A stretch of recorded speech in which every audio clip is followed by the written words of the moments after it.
السلام عليكم حبيبات قلبي، كي راكم؟ ان شاء الله تكونوا بخير وبصحه جيده. مرحبا بكم على قناتي وقناتكم مطبخ الامراء. كيما راكم تشوفوا بريوش قطني يجي ما شاء الله روعه ويقطع كميه كبيره. يلا نروحوا للوصفه وكيفيه التحضير. اولا هنايا عندي الفرينه مغربله، 7 كيسان فرينه مغربله.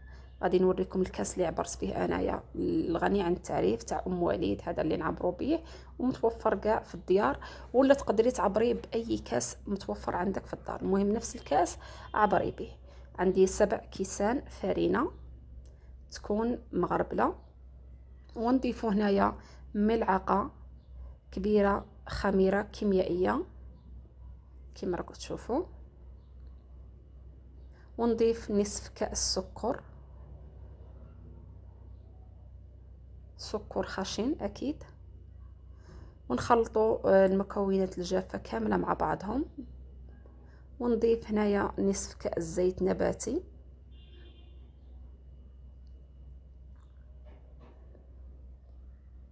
ونضيف هنا حبه بيض كامله مع بياض بيضه، والصفر نخلوه باش ندهنوا به. ها هو الصفر نخلوه باش ندهنوا به من بعد البريوش. وهنا عندي كأس ونصف حليب دافي، حليب يكون دافي ماشي حامي باش ما يخسر لكمش العجينه تاع البريوش. هذا النصف نديروه في المره الاولى. وندير هنايا قشور البرتقال، ولا تقدروا ديروا قشور الليمون ولا حتى لافاني. وعندي ملعقه كبيره تاع لحظه، تقدروا تستغنوا عليها، اللي ما عندهاش تقدر ما ديرهاش. ونضيف واحدة كيس خميرة كيميائية، ونضيف ملعقة زبدة. يعني هاد البريوس ساهل خاصة اللي عندهم البيتخا. ونديروه في العجان، يعني هكا نبداو نعجنوها. بالنسبة اللي ما عندهمش البيتخا، يعني ديري المكونات السائله وحدها والمكونات الجافه وحدها. معنا نديروا الحليب وديري الزيت والسكر الخماره الى اخره، ومن بعد لميه بالفرينه. ونزيدوا هنايا نضيفوا الكاس باش نلموا العجينه. الكاس الثاني يعني عندنا 2 كيسان ونص حليب.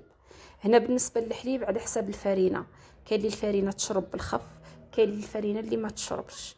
هنا تبداي تضيفي هاد الكاس تاع الحليب حتى تشوفي العجينه عندك طريه، يعني كشغل تتلصق في اليد. قد ما خففتيها تجيك شابه، يعني البريوش ما يجيكش معجن، يجيك قطني.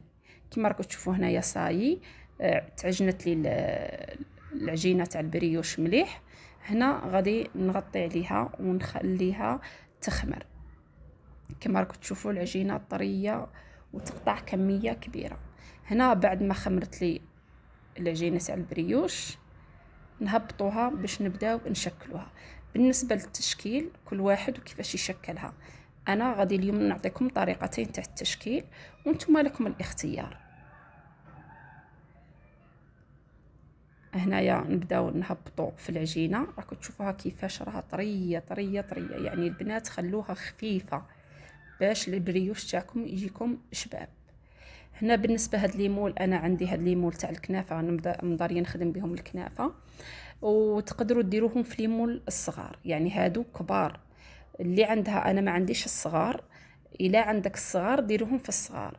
الا ما عندكش كامل غادي نوريك الطريقه الاخرى تانيك عادي تخدمي بها البريوش العادي، ولا تقدري ديريه شغل خبيزات، ولا تقدري ديريه شغل في بلا واحد وتست فيهم. يعني البريوش كيما بغيتي تخدمي خدمي. انا المهم الفائدة هي الوصفة. نتمنى أنكم اللي جربت هذه الوصفة تخليها لي في لي كومونتير وجربوها. والله العظيم صدقوني البنات روعة روعة روعة روعة، يعني أروع ما يكون. شوفوا هنايا راني شكلتهم كشغل دوائر كما راكم تشوفوا. كاين كما قلت لكم اللي غادي نديرهم هنايا في هاد ليمول، ياك. وكاين اللي غير كيما هكا نستوفهم في البلاط تاعي ونخليهم يخمروا، يعني على شكل بريوش. غادي تشوفوا الشكلين مع بعض. هنا عندي شيكولا طاغتيني، اي شيكولا طاغتيني ديروها. تاني هنايا تقدروا ما ديروش شوكولا طاغتيني، من بعد كي يطيبوا لكم ياك تقدروا تعمروهم بالمعجون، وتقدروا ايضا ما تعمروهمش، يعني الاختيار لكم، كل واحد وكيفاش يبغي يخدم. يعني كاين اللي يبغي حاجه اقتصاديه يحسن العون، وكاين اللي الاطفال يبغوا الشيكولا. كما انا ولادي يموتوا على الشيكولا، لهذا درت لهم الشيكولا، درتها في الوسط، ومن بعد في التزيين غادي نوريكم تاني كيفاش ديروها باش يجيكم البريوش تاعكم عامر شيكولا. كاين اللي يبغيه عامر شيكولا من الداخل ويستبن هذاك المذاق تاع الشيكولا. كما راكم تشوفوا هنا نبلعهم كيما هكا، ونجيب المول ونبسطهم يعني غير باليد كما راكم تشوفوا معايا كيما هكا، باش البريوش تاعكم قلت لكم ما يجيكمش لداخل يعني عامر هذيك البابه، يعني يجي فارغ. درت الثانيه وراني نزيد ندير معاكم الثالثه. هاد الكريات خلوهم شويه يرتاحوا ومن بعد تخدموا او ميم طو كيما راكم تخدموا فيهم راهم يديروا. بالنسبه للسخانه يسيو تغطوهم باش ديك القشره الفوقانيه ما تيبس ليكمش. يعني راني نعطيكم بالتفصيل خاصه المبتدئات، يعني خطوه بخطوه تبعيني ان شاء الله غادي ينجحوا معك كاع الوصفات، وغادي تولي ماهره في الطبخ ان شاء الله باذن الله. ما تنساوش اللي ما دارتش لايك تخلي لايك، خلوا لي تعليق شباب في لي كومونتير، وما تنساوش تبارطاجوا القناه.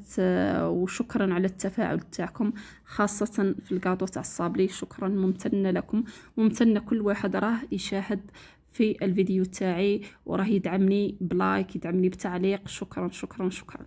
كما راكم تشوفوا نبسطوها ونخلوهم هنايا يخمروا. كي يخمروا كما راكم تشوفوا معايا غادي نديروا تشكيل بسيط. كاين اللي ما يبغيش هذا التشكيل انا اللي درته، ولكم الاختيار. تقدروا غير كيما هكا دهنوهم بالصفار تاع البيض وتدخلوهم يطيبوا. بغيتوا ديروا لهم كيما انا شكلتهم هكا يجي شكل شباب هكا، نغيروا شويه من البريوش، تقدروا ديروا كيما هكا، يعني ديروهم قبل ما يطيبوا بهذا الشكل. دوك هنايا تبعوني مليح واش غادي نقول لكم. هنا الفرن راه ساخن على 180 درجه، غير من التحت من الفوق لا. ندخلوهم الفرن ياك يحماروا من التحت، كي يحماروا ياك خرجوهم دهنوهم بالصفار تاع البيض. غادي نوريكم الطريقه هنايا كيفاش خدمتهم. دهنوهم بالصفار تاع البيض وعاودوا دخلوهم طفوا لتحت وشعلوا من الفوق يحماروا، غير يحماروا خرجوهم من الكوشه. هنايا راني جبتهم من الفرن يعني راهم حماروا لي برك راكم تشوفوا هنايا من التحت غادي يبانوا لكم باللي صاي حماروا، يعني يدوا هذاك اللون الذهبي. هنايا بداو دهنوهم بالصفار تاع البيض، ديك الحبه اللي خليناها زيدوها شويه حليب ودهنوهم. بغيتوا ديروا تانيك شويه قهوه لكم الاختيار، ودهنوهم هنايا غير هكا غير من الفوق، يعني ماشي دهنوهم قاع دهنوهم مليح، غير هكا من الفوق، غير هذوك الفراغات كشغل يدهنوا بالصفار تاع البيض. هنا كملتهم نعاود نرجعهم للفرن نشعل من الفوق يحمروا لي، وهذا هو الشكل النهائي تاعهم. جبدوهم من هذوك ليمول غادي يديمولاو بالخف كما راكم تشوفوا الاحمرار تاعهم. بالنسبه هنايا ما راهمش محروقين، بالك غير هنا راهم يبانوا لكم كشغل هكا حموريه فونسي، لا هما عادي جايين قلت لك عاطين داك اللون الذهبي الشباب. هنا عندي شيكولا طاغتيني، يعني ولادنا كاع يموتوا على الشيكولا. هنا عمرتها لهم قلشتهم عمرتها له، عندي ولادي يموتوا على الشيكولا. عمرتها لهم مليح بالشيكولا هنايا، وتقدروا ديروها مع قهوه حليب فطور الصباح، تقدروا العشيه، تقدروا حتى تدوها كما قلت لكم هكا كاش مناسبه عندكم ولا عند هكا ناس ولا يشتو. حنايا كي نمشيو كاش بلاصه دائما ندو في ايدينا كاش حاجه.